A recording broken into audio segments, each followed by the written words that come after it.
This is Stanford Engineering's The Future of Everything, and I'm your host, Russ Altman. If you're enjoying this show or if it's helped you, please consider sharing it with friends, neighbors, colleagues, anyone who you respect and love, because personal recommendations are the best way to spread news about the future of everything.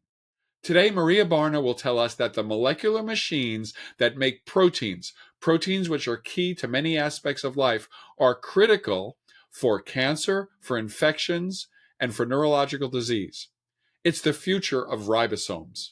Today, we're continuing our new segment called The Future in a Minute. At the end of our conversation, I will ask Maria a few rapid fire questions, and she'll give me a few rapid fire answers. Before we get started, a reminder to tell your friends, neighbors, and everyone else you meet throughout the day about the Future of Everything podcast and how much you're enjoying it. Personal recommendations are what it's all about. So when we talk about biology, we often talk about the central dogma, the organizing principle of all biological research and knowledge. And it's called the central dogma because it's central. And it goes like this. DNA in the genome gets transcribed into RNA, another molecule. That RNA goes and becomes protein, and proteins do all the work in the cell. So the central dogma is simply DNA to RNA to protein. Well, that RNA to protein link is implemented by a molecular machine called the ribosome, which takes RNA as input and produces proteins as output. It's literally a tiny little factory. And for a long time, we thought that all ribosomes in each cell were identical. They simply take the input, like a little computer, and make the output. Well, in the last few years, we've learned that ribosomes are actually much more variable. In a cell, you might have 10 million ribosomes, and there might be hundreds or even thousands of different types of ribosome that are specialized to do specialized things. In addition, these ribosomes can sometimes go awry, and you have abnormal, I like to call them diabolical ribosomes, that cause problems because they're not normal and they're doing things that are not advantageous to the cell, they're advantageous to the disease. Well, Maria Barna is a professor of genetics at Stanford University and an expert on ribosomes. She's been studying them for many years, and she's going to tell us about recent discoveries that ribosomes are not all the same and that they're implicated in an unbelievable variety of diseases. So, Maria, why have you focused so much of your life's research on the ribosome? Well, I think it's one of life's most ancient and spectacular molecular machines. And just to think about it from the beginning, just to give you a perspective. So the Earth is thought to have arisen 4.5 billion years ago. And when we think about what was the first molecule that actually was present, I think the knee-jerk reaction for a lot of people would be DNA. And actually, on the contrary, it's sort of the carbon copy of DNA that's commonly referred to as RNA that really was the ancient origins of what we favor as a hypothesis as the RNA world. And that's because RNA was shown and really in a remarkable series of discoveries that it had this core catalytic property. So it can encode nucleotides, but at the same time, it acted almost like an enzyme. And the most ancient molecule that ever arose gave rise to this machinery. So the core of the ribosome is all RNA based. It functions as a way of getting two amino acids together to form a peptide bond, and that is all catalyzed by an RNA activity.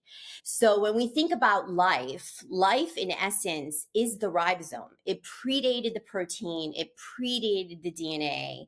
And it's been around. It's the oldest molecule that's been around in the evolution of life itself. So that's great, and I am aware of this RNA world hypothesis, and I'm glad you mentioned it because it's so exciting and it's so cool because, as you said, catalysis and a lot of the things in terms of speeding up molecular reactions. That's often thought to be the domain of proteins, but information carrying, like the genome and the four bases that everybody knows about, is always thought to be the province of DNA. But what you just said is basically RNA can do both of those things, and it kind of therefore makes sense that it might have been the first thing that around, and then it kind of helped create subsequently the DNA as a modification of the RNA. You can even tell by the names. And then proteins might have been something that RNA created just to help it do its job. And as you know very well, and this is what we're going to talk about, the ribosome is kind of where all of these ideas come together. So tell me, what does the ribosome do in a cell? Right. So the ribosome is actually decoding the genome. We think about genes and DNA, and those are very common, but the actual executors of every single cellular decision across all kingdoms of life is actually the protein. And the way our genomes are decoded into proteins is via these molecular machines. And to give you a sense of scale, so a typical cell has 10 million, up to 10 million of these molecular machines that are packed in. Each is about 100,000 times smaller than the width of a human hair. 60% of the energy of the cell goes into making these machines. 90% of our transcriptome, so what actually is made into an RNA molecule, is this machine. And actually 20% of the proteome actually goes into making this machine.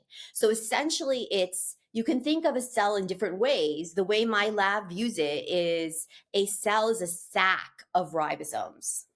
Really, this is great. And so when you say machine, these really are machines. I mean, people say, "Oh yeah, she's just using that as a easy to understand metaphor," but they are actually where they take input, which is the RNA, as you know, and they actually create the proteins as output, and they very much look and act like a synthesizing machine.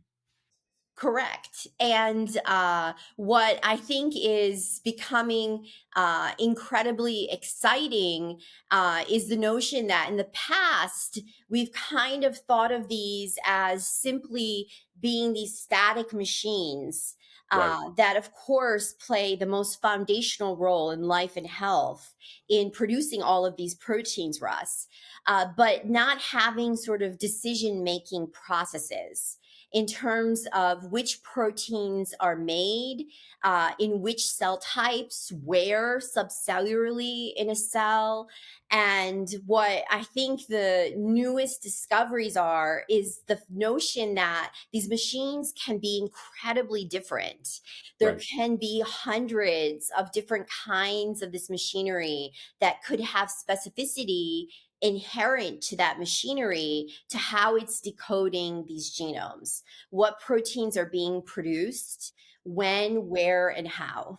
Great. Now, this gets us to, I know, some of the really exciting work that your group has done and published recently in some very high profile journals. So, you said at the beginning that a cell might have, I think you said, tens of millions of ribosomes, or tens of thousands. Up to 10 million Yeah. ribosomes. So, okay. So it's filled with ribosomes. And as you said, when I went to school, all the ribosomes were the same. They took their input and they made their output. So tell me about this kind of very kind of paradigm shifting discovery that you made, that those 10 million or up to 10 million are not all the same. And tell me the ways in which they differ. Like, I don't have maybe a clear picture of what a ribosome looks like. And so tell me what they look like and how they make different decisions based on changing, their makeup.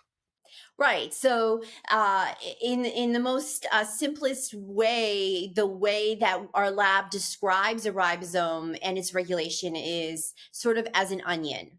So there's layers upon layers of regulation to it. So it's true at its core, it's this most ancient machinery that's made up of RNA. And I've already told you that 60% of the energy goes into making this RNA core. And to do that, there are hundreds of copies of what are known as ribosomal RNA that basically make up this core.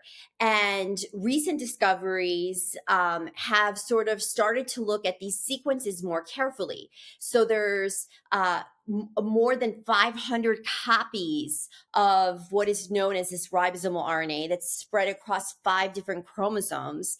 And scientists ignored it. So for until a couple of years ago, we only had the sequence of one of these RNA units.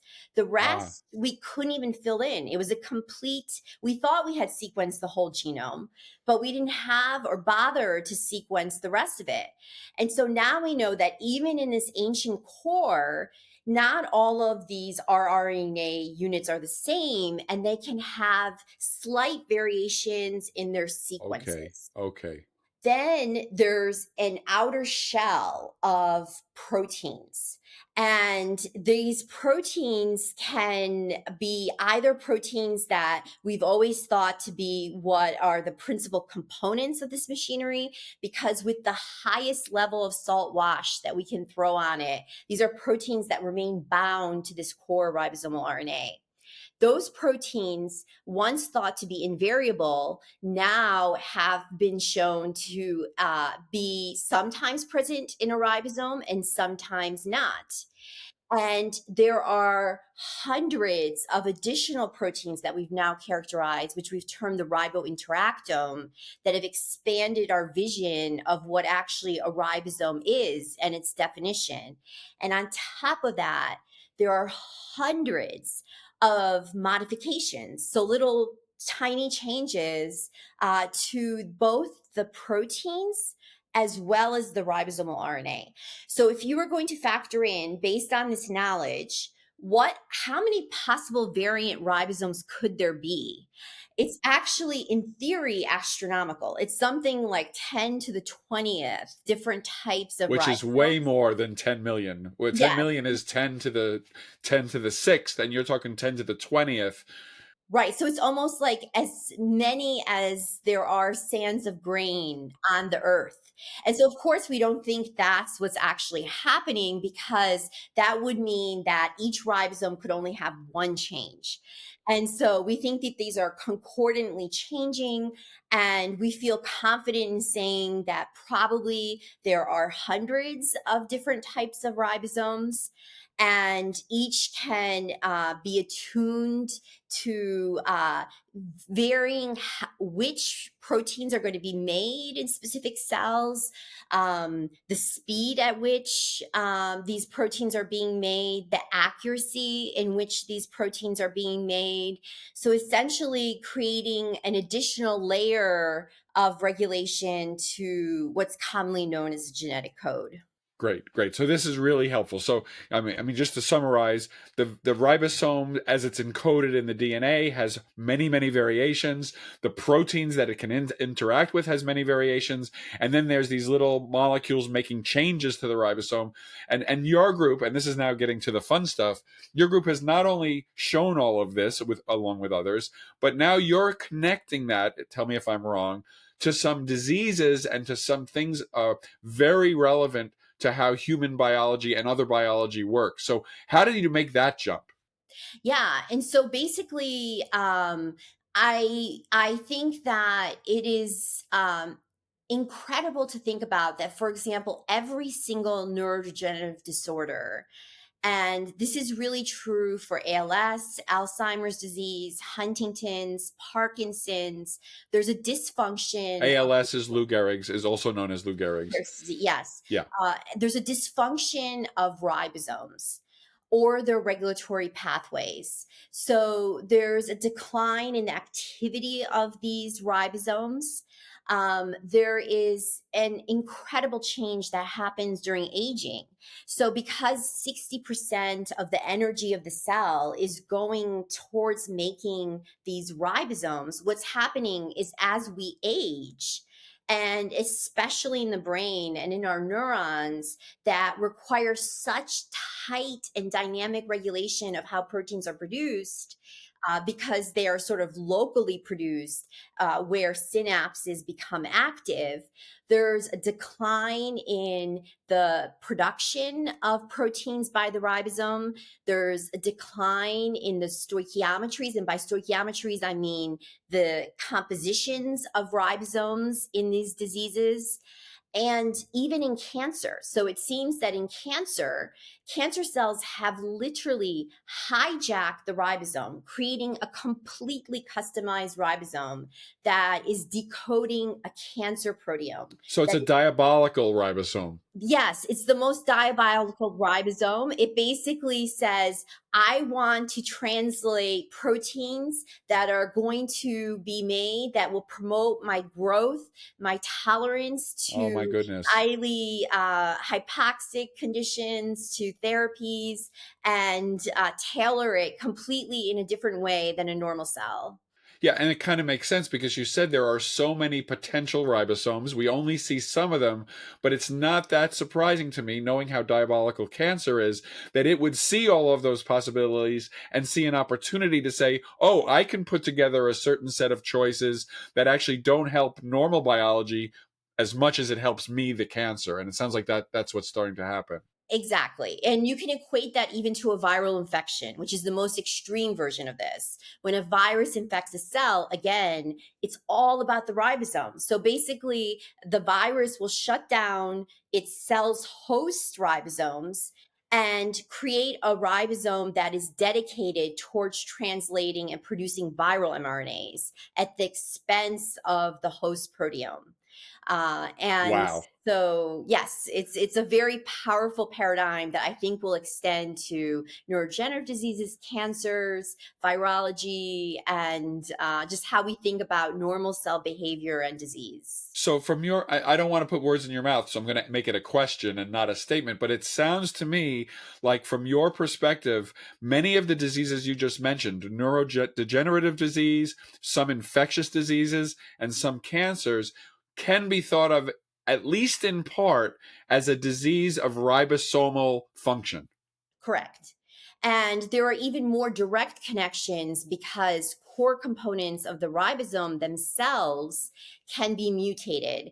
And I think this has been dogma changing because they give rise to a wide array of congenital birth defects. Sometimes they have been entirely ignored because people were seeing these components and saying, how can this be? There was a clinician at Rockefeller University that was characterizing children that were born without a spleen. So it's all the organs in the body are fine. They're just missing their spleens. And it turns out to be a mutation in only one of the components of the ribosome. You can have another component of the ribosome that's mutated and patients are born without body hair. And you can have another protein that's mutated in the ribosome and it causes devastating bone marrow failure that's only affecting the red blood cell lineage. This is the future of everything. We'll have more with Maria Barna next. Welcome back to the Future of Everything. I'm Russ Altman, and I'm speaking with Maria Barna from Stanford University. In the last segment, we learned a lot about the basics of ribosomes, where they fit into the central dogma, and that they are not all the same, that they're quite different, and these differences help them do specialized functions, but these differences can also be hijacked in disease to create ribosomes that are not being helpful. In this segment, I'm going to ask Maria about how we might have therapies based on this knowledge, and also what is the relationship between transcription, that's when we go from DNA to RNA, and translation, which is what the ribosome does, going from RNA to proteins. Don't forget, at the end of this episode, I'll be doing the future in a minute with Maria, and I'll ask her some rapid fire questions, and she'll give me some rapid answers. So Maria, one of the things is, as you know very well, what goes into the ribosome is RNA.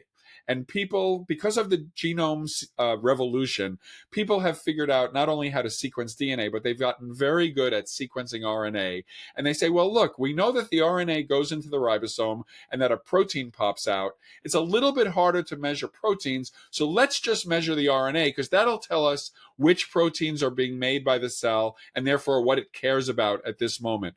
But I know that that's not a great model And I know that you have strong feelings about that. So talk to me about why just measuring the inputs is not such a great way to estimate the quantity of output. Yeah. So I'm sure your listeners through all of your podcasts will probably have heard of what you were referring to, which is RNA sequencing. And we've gotten so good at it. We can do single cell RNA sequencing from one cell. And the little hidden secret in biology is as you mentioned, it's easy to do.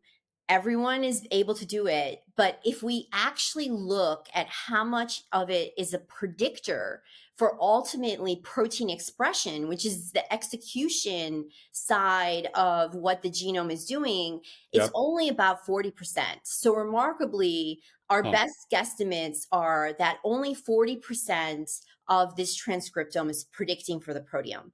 So I think in the life of every single biologist, our dream is almost to paint a picture of what life is. And the way I view it is we have a sketch, and that sketch is the transcriptome. And I hope that people that are listening to this will become savvy in always questioning whether that's the absolute truth to unlock the secret of life, or is it just a sketch and we really need to fill it in by knowing exactly the quantities, the proteins, where in a cell they actually can be produced and how they can dynamically change. And as you said, in our entire revolution of genetics, we have the poorest tools available to do that. And I think that's where the next few decades of research really have to go to unlock what life is, both in health and in disease. I mean, two things I want to highlight. First of all, I love your idea of a sketch because it's like the RNA is giving us like a impressionistic painting of the cell. It's very beautiful and simple with colors, but what we kind of want is a high resolution photograph more than the sketch. And the other thing that I like about what you just said is that the RNA is the input. But now that you've told, and if all ribosomes were the same, you might imagine that RNA was 100% predictive of what's going to come out on the other end with the proteins. But now that you've told us in the previous discussion that we have thousands of different ones, it's not a surprise that RNA has many different fates because there are all these different ribosomes that have like an opinion, and I'm using that with scare quotes. There's all these ribosomes that have an opinion of when, where, and how much of the protein to make, and they're all going to be voting, and that creates the lack of a high resolution picture. Okay, so I want to make sure we get to therapies. You mentioned some like really scary diseases, actually right across the whole range of human disease: cancer, infectious disease, and neurological diseases. Is there an opportunity in all of this science to say, okay, how could we actually intervene to like stop disease processes that are hijacking ribosomes or doing other things that we just don't want to happen? Yeah, so I think the ultimate vision is to create customized ribosomes. So, could we create, with the knowledge of this code, so a ribosome being fine tuned for the translation of selective mRNAs, could we make a customized version of this Ah. machinery to now say, okay, can we make a cell, for example, muscle cell, produce more of a titin protein, which is so critical for the elasticity of the muscle fiber? Can we produce proteins in neurons that are critical for how these neurons fire and are linked to long-term memory? Can we revert the defects in ribosomes that are happening during neurodegeneration? Mm-hmm. And can we be clever about it? So, one of the things that we're attempting to do is to say, okay, cancer evolved, like we had discussed, its customized ribosome to generate a customized cancer proteome. So, now can we put in a payload? For example, something that would kill a cancer cell and make it highly specific only for that cancer cell by making use of those cancer ribosomes. So basically, now saying, can we reshift the focus of what these cancer ribosomes are actually translating and make it a death signal for these cells as opposed to a normal cell.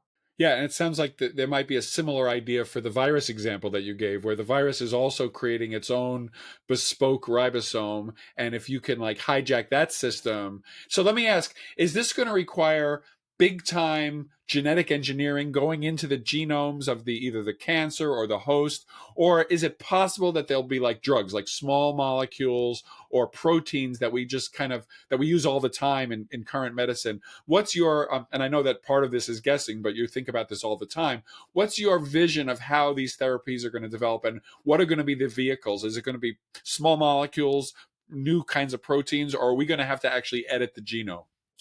Well, one of the huge ongoing efforts in the lab is the small molecules. Okay. So people have screened small molecule libraries. And again, it's so focused on this transcriptional view of the ribosome. But we know that small molecules, a transcriptional view of gene expression, but we know that small molecules can bind to the ribosome.